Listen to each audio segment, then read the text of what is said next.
Hey everyone. Today we're going to get into chapter 4 of the Tao Te Ching, but before we do that, I do just want to quickly announce that there is now an official Discord for the channel. I'm in there pretty much every day at this point, and we're having daily discussions on each chapter of the Tao Te Ching as we cover it in these videos, as well as other topics. So if that sounds like something you'd enjoy, I'll put the link in the description and you can check it out. Now with that said, let's get into the chapter. The Tao is an empty vessel. It is used but never filled. O unfathomable source of 10,000 things.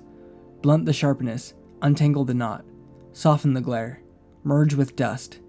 O hidden deep but ever present. I do not know from whence it comes.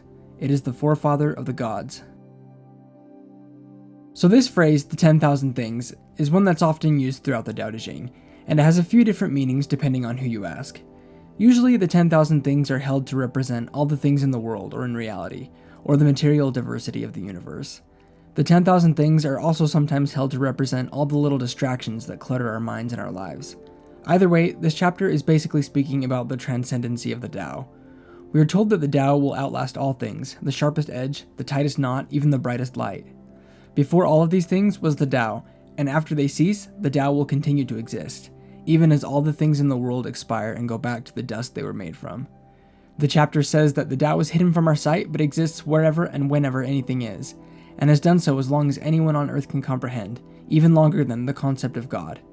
Now, if you are religious, this phrase might bother you a bit, but consider this. Whatever god or gods you might believe in, these gods, omniscient or powerful though they might be, still operate under certain laws. There are some laws or forces that even the gods cannot defy. An example from Greek mythology comes in the form of the Mire, the three sisters of fate, who spin the fortunes of gods and humans alike. One can also look to the story of Phaethon, in which the god Helios promised Phaethon any favor he asked for, and could not revoke his promise, even when the mortal foolishly asked to drive his chariot across the sky to bring in the sun, which led to terrible destruction both in heaven and on earth. Even in modern Christianity, Christ had to be sent as an intermediary for people because God was not able to defy the laws of justice by simply letting them off when they chose sin.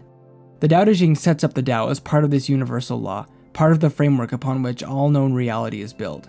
In my opinion, this means a religious person need not shy away from the teachings of the Tao at all, as they are not mutually exclusive. If you guys have any thoughts about this, feel free to leave them in the comments. And with that, I'll see you guys again tomorrow for chapter 5. Peace and blessings.